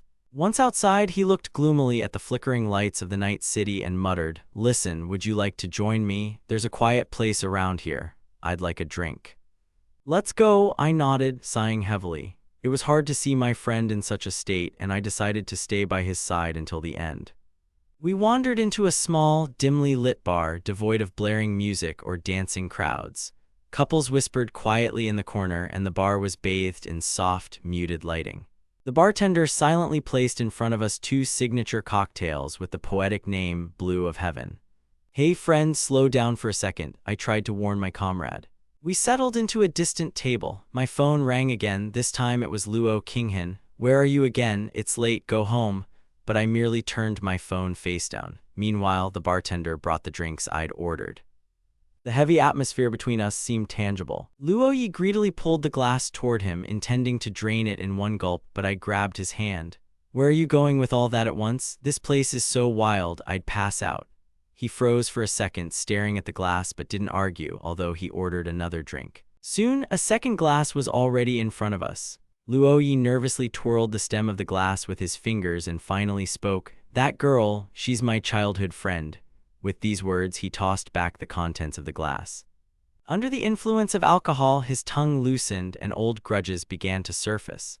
"Her name is Zia Mu. We've known each other since school. I used to live with my grandmother and we went to a very ordinary local school. By some ridiculous coincidence, we were always seated at the same desk. I was always acting up, disrupting classes, and the teacher would punish me by sitting next to her." A wave of memories washed over him, causing him to smile bitterly through the welling tears.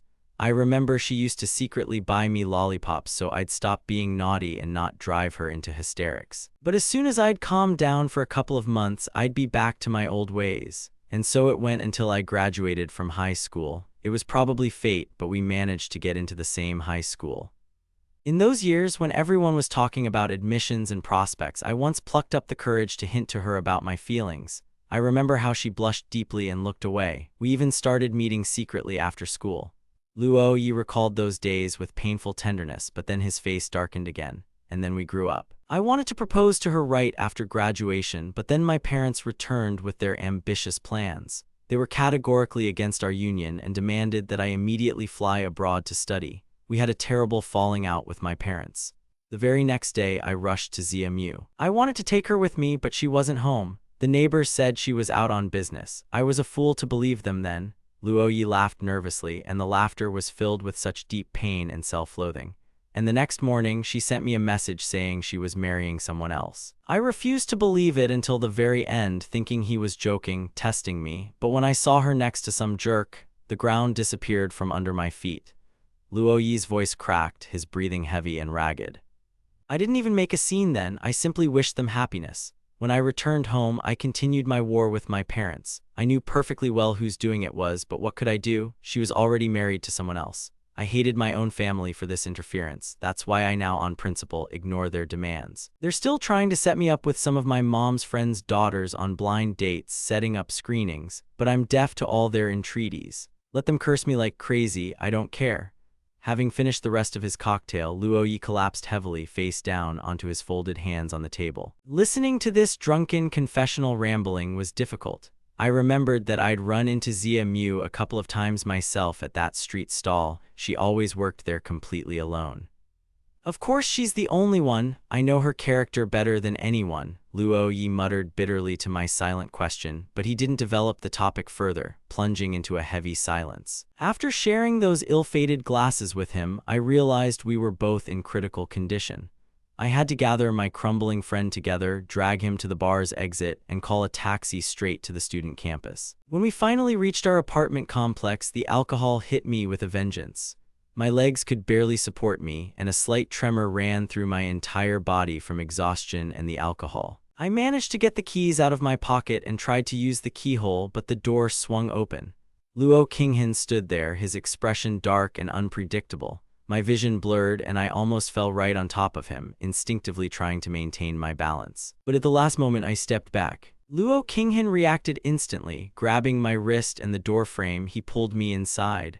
The pungent smell of alcohol assaulted his nose, causing his brows to furrow. "Have you been drinking? Just hanging out with the neighbor for a bit," I muttered, my voice slurring. After slamming the door, Luo Qinghan flatly refused to let go of me. He held me tightly by the elbow, sitting me down on the sofa in the living room, and said irritably, "How many messages have I sent you? Why didn't you answer the phone at all?" I set it to silent when we went into the bar, but I forgot to turn it back on later. Without waiting for an answer, Luo Qinghan hurried to the kitchen and returned with a glass of cool water. Handing it to me, he said quietly but reproachfully, "Are you completely crazy? Drowning stress in alcohol is the worst way to solve problems. You're only crippling your body. I know it's useless, but sometimes it's simply unbearable to stay sober." I sighed bitterly. Luo Qinghan's lips trembled slightly. He wanted to say something sharp, but at the last moment he changed his mind and only sighed heavily, pressing his lips tightly together. Glancing at the luminous clock face on the wall, he stated dryly, "It's already past midnight. Quickly, go to the bathroom, wash up, and go to bed." I nodded heavily in response, unable to argue any further. "I'll wash it a little later," I muttered. Luo Qinghan waited patiently for me to finish my water and then silently retired to his room. I closed the bedroom door, settled on the bed with my phone, and finally decided to answer Linya's morning text. "Dad, Linya's already home." The response on the other end of the line was immediate. That scoundrel was out somewhere after midnight last night and didn't even pick up his phone. Luo Qinghan remembered sitting with his friends in the dorm and completely forgetting about his phone. "This scoundrel still doesn't answer my calls. Are you even alive? What's going on with you?" However, Linya is a grown man, so there's nothing to worry about. In fact, Luo Qinghan noticed I wasn't home as early as 10 o'clock that night and immediately started calling. After learning from my friends that I'd disappeared, he took off, intending to search for me all over campus. Who knew we'd missed each other literally at the door? Looking at his phone's blank screen, Luo Qinghan was about to turn off the hallway light. Suddenly noticing the suspicious silence in the living room, he walked out barefoot, opened the door slightly, and peered out. I was curled up on the sofa, sleeping peacefully. Luo Qinghan sighed and walked silently into the room. "I got drunk after all. I told you I was going to take a shower and I passed out right here." He shook his head, heading to the bathroom. Having filled the basin with warm water and wet the towel, he returned to the sofa, carefully wiped my face and carefully brushed away the strand of hair that had fallen onto my forehead, after which he sat down next to me. How sleepy and serene he looks when he's not being mischievous. And why, with such a gentle appearance, does he have such an unbearable temper? Luo Qinghan gently tugged at my cheek, lost in his own thoughts. Honestly, he'd never been able to stay angry with me for long. Probably because this younger brother, though mischievous, is incredibly funny. Just the slightest bit flustered and he's ready to oblige. For example, he's perfect at playing the obedient little brother when it suits him. Luo Qinghan chuckled at his own thoughts. I stirred in my sleep, trying to shake off the intrusive thoughts, and my tousled hair fell onto his shoulder. I opened my heavy eyelids with difficulty and stared blankly ahead. Luo Qinghan froze instantly. Catching my unfocused gaze, he immediately assumed a calm demeanor and said sternly, "What are you doing sprawled out on the couch? Go take a shower and then get back to bed properly." I obediently stood up. Somehow limping to my room, I pulled out some clean pajamas and trudged to the bathroom, muttering incoherent complaints under my breath. "Just be careful not to fall asleep or fall into the bathtub. No one will save you," came the voice after me. "It's okay, I'm fine," I waved it off. Closing the door behind me, I turned on the water, despite all his pretentious threats.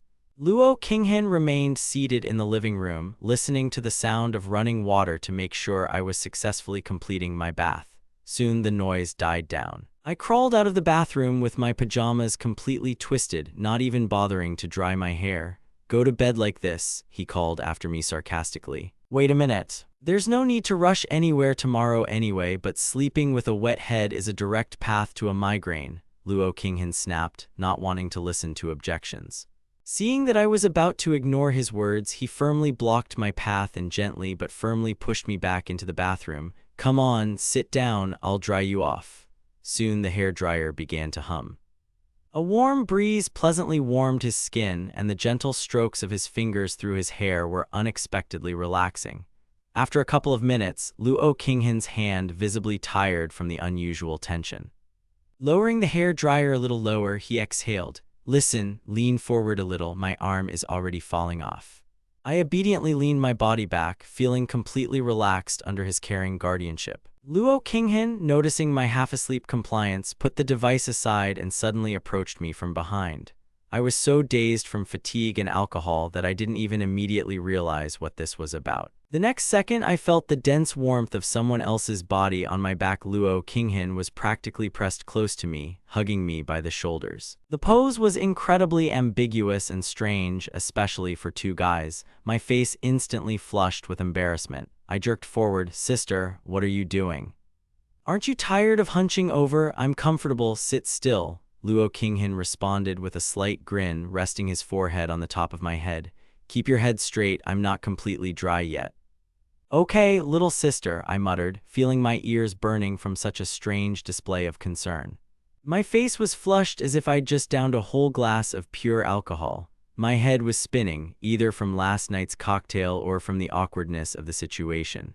Finally, Luo Qinghan released me, allowing me to straighten up.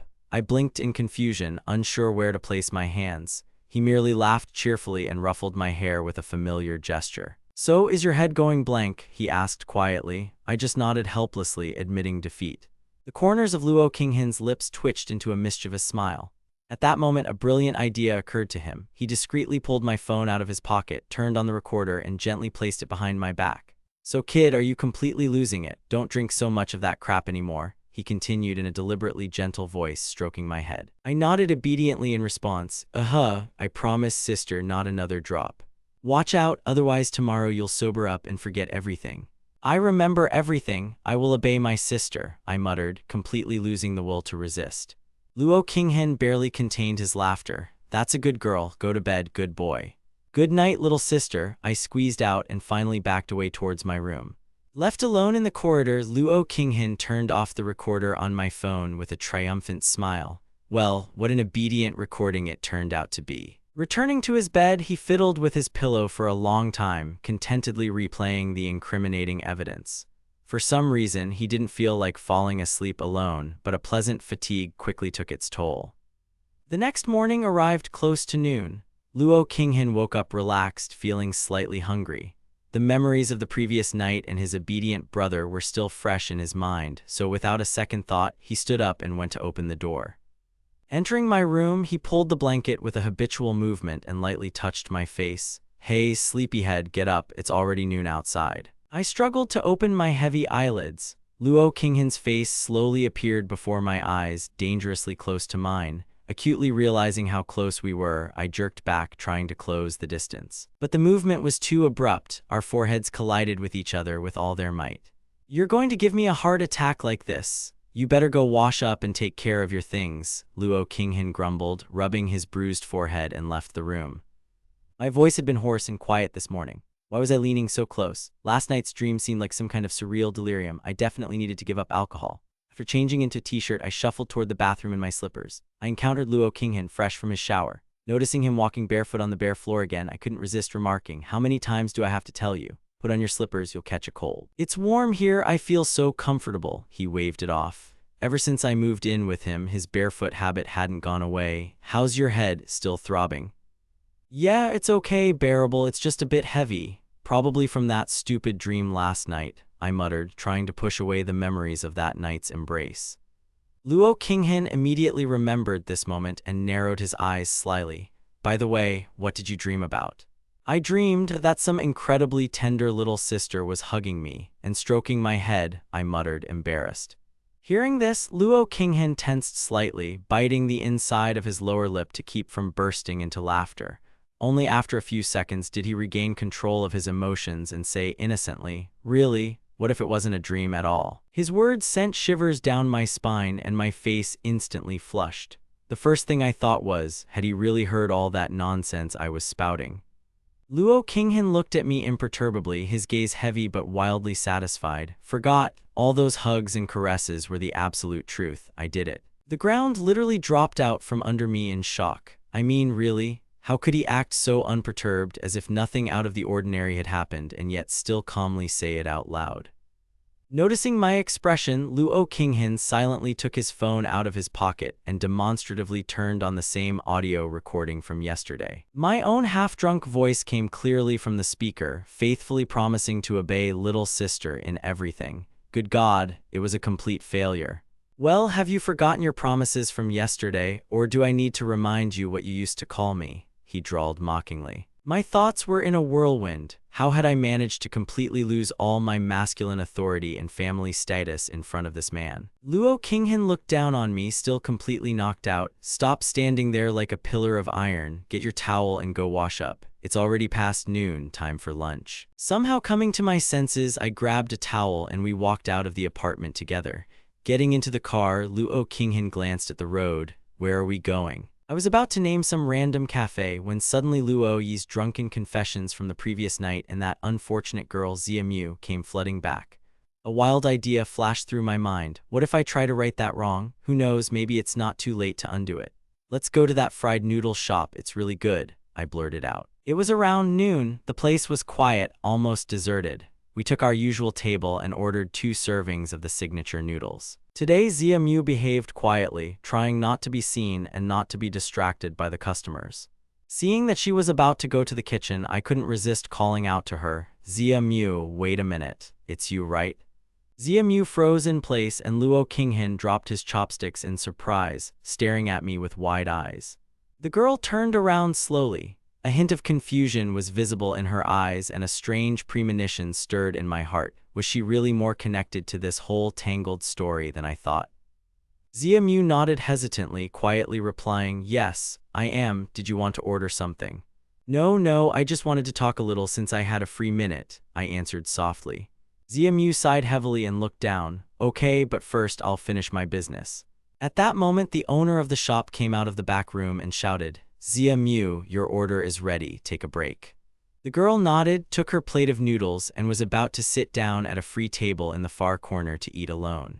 But I raised my voice again. Listen, why are you hiding and eating alone in the dark? Come here, sit with us. Meet Professor Luo, a professor at our Suzhou University. Incidentally, he's both my mentor and Luo Yi's. Having said this, I stole a glance at Luo Qinghan and nearly choked. Such a storm of righteous anger was visible in his gaze, as if he was ready to strangle me right there on the spot for such an unintentional act.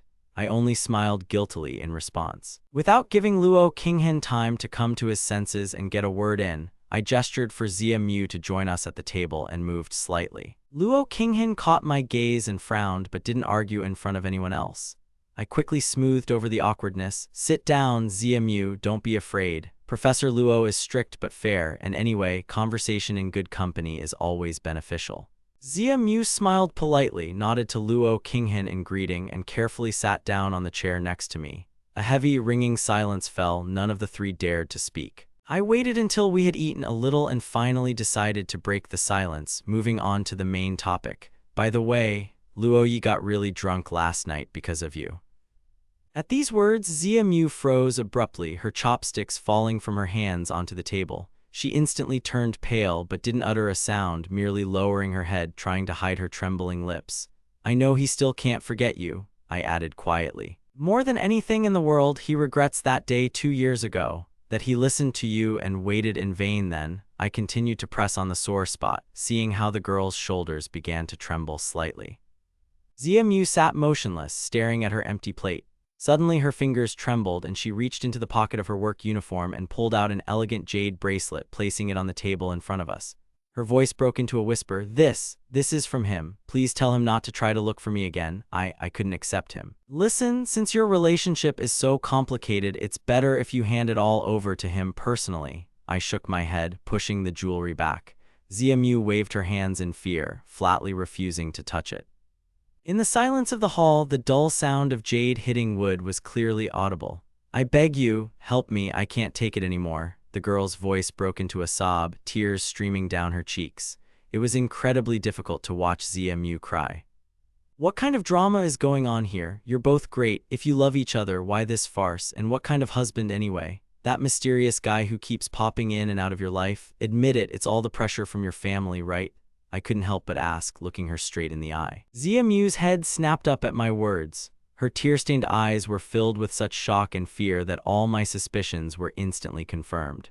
You're not avoiding Luo Yi because you've fallen out of love with him. Every time he tried to get close to you, your husband or one of your relatives would show up, conducting tests and forcing you to retreat, I continued harshly. ZMU convulsively swallowed the lump in her throat, did not answer, and only bowed heavily, acknowledging the truth of my words. You think you're saving him by pushing him away, but do you know what Luo Yi went through trying to prove to his parents he deserved to be with you? I know, ZMU forced out, her hoarse voice cracking painfully, but we come from completely different worlds. My situation, my family is a burden. I'm no match for him. If Luo Yi really marries me, his family will disown him and his parents will deprive him of everything. He's used to living in comfort and prosperity. I simply have no right to condemn him to poverty and eternal struggle. ZMU sucked in a breath, about to say something else, but I abruptly interrupted her. Did you even ask Luo Yi himself if your so-called poverty was worth less to him than life without you? ZMU slowly shook her head, looking devastatedly ahead. No, but even if he says he's ready, he simply has no idea what it's like to flounder in such a swamp. He doesn't know real pain. How could you possibly know what he's capable of if you haven't even tried to fight together? Stop running away from yourself and from him, I said firmly, looking her straight in the eyes. ZMU, find Luo Yi. You've known each other since childhood. Do you really want to ruin everything just like that for someone else's ambitions? Life is too short to waste it on foolish sacrifices. ZMU slowly raised her eyes, a glimmer of hope glimmering through her tears. With trembling fingers, she took the ill-fated bracelet from the table and nodded quietly. That was the end of the conversation. Since she'd decided to take a step forward, I had nothing more to say. We finished our cold noodles, said goodbye to the girl, and walked out of the shop onto the street. Once at the car, Luo Qinghan unexpectedly and silently handed me the keys. Get behind the wheel, you drive. I obediently opened the driver's door and he walked around the car and silently settled into the passenger seat, gently slamming the door. We were both in a strange, stunned state. What had just happened? Why had I gotten involved in someone else's relationship? I turned the key in the ignition, casting a sideways glance at the silent Luo Qinghan. Well, are we going home? Yeah, just be careful you don't crash into something on the turn again, he chuckled. Where did that quiet voice suddenly come from, so full of haughty sarcasm? It's inconceivable that such phrases could come from Luo Qinghan himself. Upon closer inspection, Luo Qinghan's lips looked a little swollen. Could it be that he was jealous after all? After we finished with this circus, I finally turned off the sound on my phone, I continued, coughing sheepishly. So, sister, where are we going anyway?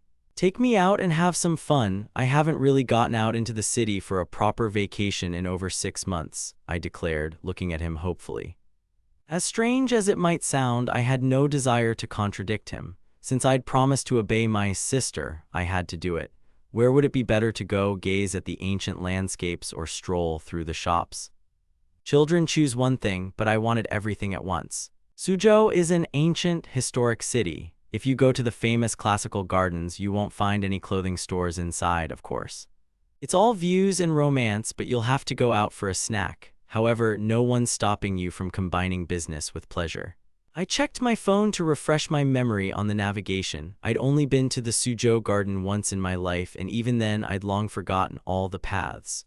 The drive took longer than planned, a good half-hour before we finally parked at the famous entrance. Surprisingly, the weekday was quiet, with very few tourists around. Luo Qinghan, clutching a light cape, strode confidently toward the gate. After rounding another picturesque corner, we stepped onto a narrow cobbled path. On both sides, traditional buildings with white walls and black roof tiles lined the street, architecture that had survived through the centuries. After the oppressive, glass and concrete high-rises of the modern metropolis, this tranquil old building exuded an incredible sense of comfort. Luo Qinghan turned his head from side to side with genuine, childish curiosity, taking in all this leisurely beauty. Passing a small stall selling traditional candied fruit on sticks, he suddenly grabbed my sleeve. Hey, are they really like they say online, that they're incredibly sour inside and covered in sweet caramel on the outside? Well, yeah, a classic, I shrugged. Sweet and sour, just like the classics. Have you tried it yourself? Why are you wondering? Buy it and check it out if you're so interested. I haven't eaten them in ages, and why should I eat them anyway? I insisted stubbornly. But Luo Qinghen had already silently taken out his wallet and bought one candied berry on a stick. He turned the treat over in his hands and handed it to me. Here, try it first. I blinked in confusion, but under his insistent gaze, I obediently took a bite, swallowing it in no time. Well, how is it? He asked, looking sideways with curiosity. Nice, sweet and sour was all I managed to utter when Luo Qinghen suddenly snatched the chopstick and bit the remaining piece right out of my mouth. At that very moment, his face contorted in surprise, his eyes widened, and he let out a strangled squeak. Oh my God, why is it so sour inside? I told you it's natural sourness, no chemicals, I grinned. Wincing, Luo Qinghen thrust the ill-fated chopstick back into my hand. Finish your own sourness. Wait, the situation seemed incredibly ambiguous. Why was he looking at me so strangely? What is my saliva disgusting? I teased him. No way, it's just that this disgusting stuff is inedible. He waved it off, about to throw the berry away. Hey, you can't throw away food, it's a sin. I immediately switched on moralist mode, copying his recent lectures. Muttering under our breath about thriftiness, we finally reached the kindergarten's main ticket office. Along the way, I popped into the shop and grabbed 2 bottles of cool mineral water just in case. Luo Qinghen narrowed his eyes suspiciously. Are you thirsty? Not really, I just bought some in reserve before the price went up. He just chuckled, naive. Inside this park, a bottle of water will cost exactly 3 times as much. Wow, a real money-savvy guy shows up, I teased him, recalling someone's recent lecture on financial literacy. I understood the idea, of course, but I absolutely didn't want to overpay for regular water. However, I didn't argue. After all, my wallet wasn't bursting at the seams from unnecessary spending yet. Luo Qinghen was pleased with my prudence. After passing the ticket counters, we came upon a small pavilion where traditional Hanfu garments hung on hangers. Luo Qinghen immediately paused in front of the display case, eyeing the flowing silks with interest. The spectacle was truly captivating. Dressed in such an outfit, he looked incredibly elegant, like a celestial being who had stepped out of an ancient scroll. I glanced at his casual t-shirt and short shorts, then at the hangers. Hey, since we're here, maybe you should try on something authentic. Me, no way, I'm fine as is. Oh, come on, it'll look fantastic on you. Besides, I'm in regular clothes and you'll look like a real visitor from the past. Don't even think about it. If you want to fool around, try it on yourself and I'll stand aside and act as your personal photographer. A couple of minutes later, Luo Qinghen used his favorite foolproof argument. He slowly turned to me and fixed me with a heavy, unblinking gaze. Have you forgotten that you swore to obey me yesterday? Okay, I give in. Just don't even think about drawing me later. I capitulated under this pressure. Finding myself in front of a sea of hanging trinkets and robes, I froze in confusion, not knowing what to grab onto.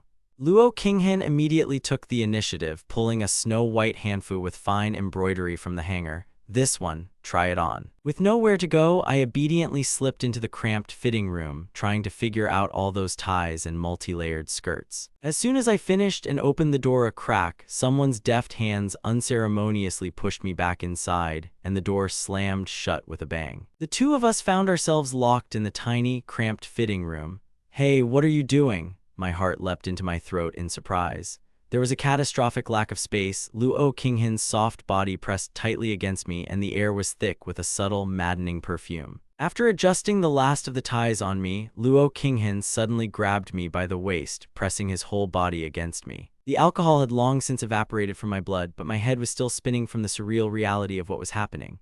I squeezed my eyes shut, mentally calling on all the Buddhist deities for help and trying to suppress my racing pulse. Listen, maybe we should get out already. It's hard to breathe in here and it's terribly cramped, I choked out in a hoarse voice. Finally, he pulled back and nodded. Let's go. As we tumbled out of the stall, the elderly shop owner gave us such an eloquent, understanding look that my cheeks flushed crimson. I smiled awkwardly. A couple of guys stumbled into the cramped fitting room and emerged with glowing faces. Young people these days definitely know how to have fun. Having somehow shaken off our embarrassment, we finally emerged onto the open area in front of the entrance to the garden itself. The cashier at the turnstile tore off 2 tickets and asked with a sly smile, "Young people, are you planning a wedding photo shoot here?" Luo Qinghan immediately coughed into his fist, embarrassed. "No, we just went for a walk," I quickly denied. "Well, if you're thinking of organizing a traditional-style photo shoot, please contact us. We have excellent locations." The woman smiled kindly. "We'll definitely think about it, thank you," I replied politely, pulling my companion along with me. Finally, we stepped through the gate. The first thing that greeted us was a cozy, shady courtyard. The ingenious architecture of the old masters perfectly cut through the scorching sun, and a cool breeze instantly brought long-awaited relief. Luo Qinghan looked around in delight. "Wow, look how beautiful it is here. Let's go deeper and explore everything." We walked shoulder to shoulder along the winding paths, delving deeper into the eastern part of the park, where streams gurgled between artificial rocks. The surface of the water was adorned with emerald lotus leaves, creating a perfect living picture. Luo Qinghan stopped every now and then, meticulously choosing the right angle on his phone to capture this beauty. We slowly wandered along the paths, heading deeper and deeper into the quiet alleys. Crossing an elegant arched bridge, we ascended to the park on North Hill, the highest point of the complex. From here, a stunning panoramic view of the entire garden opened up. It immediately became clear why the royal family chose this spot for summer retreats. Luo Qinghan immediately snapped a series of excellent panoramic photos. I was about to take a step forward, but noticing the perfect angle, I froze, leaning my back lightly against the cool stone column of the gazebo. I turned away, looking at the passing landscape. A light breeze gently ruffled my bangs, washing my face with a life-saving coolness. The depths of my eyes, framed by long lashes, serenely reflected all this ancient beauty. At that moment, I felt like the carefree youth from an ancient legend. "Now turn around here," the photographer's voice called. I spun around and saw Luo Qinghan holding a phone, aiming the lens straight at me. Noticing that I had caught him filming, Luo Qinghan looked embarrassed, but then he pulled himself together and took a small step to the right, composing the shots as he had originally intended. "Excellent, stay like this," he commanded. "Just look at the camera and fake a smile, otherwise you look like you've been sent to hard labor," Luo Qinghan said, assessing my face critically.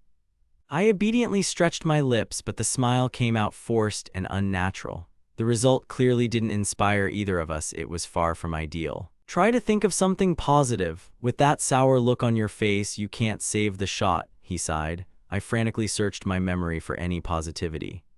But only recent events stubbornly came to mind, making me feel both ashamed and comical. Nothing suitable for a genuine smile came to mind, so I just spread my hands helplessly. Luo Qinghan merely bit his lip meaningfully in response. Instead of getting angry, he suddenly remembered how he'd stroked my head just like that the night before, causing a completely serene expression to appear on my face. The thought alone brought a strange, satisfied smile to his lips. God, I was so funny. I was itching to pull that trick again and make that bastard line up. Noticing the mischievous glint that lit up Luo Qinghan's face, I became wary. "Hey, what are you thinking? What's that smile all about?" I narrowed my eyes suspiciously. "Oh, nothing," he quickly dismissed.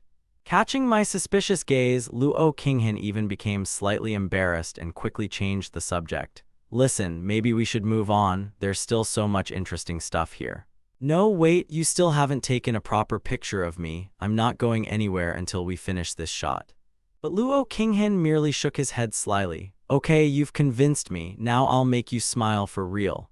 Before I could figure out what the catch was, he suddenly reached out and gently, barely touching his fingertips, ran his hand through my hair. The sensation was painfully familiar. The exact same movement as in that strange dream last night. A wonderful, relaxing warmth spread through my body, enveloping me in a feeling of complete safety in someone else's care. My brain instantly shut off critical thinking. Resisting it was beyond my strength. Somewhere in the back of my mind, a vague understanding stirred that I seemed completely addicted to this care, but it felt damn good. Luo Qinghan, noticing my instant capitulation, smiled triumphantly. Now it became completely clear I hadn't obeyed him last night simply because I was drunk.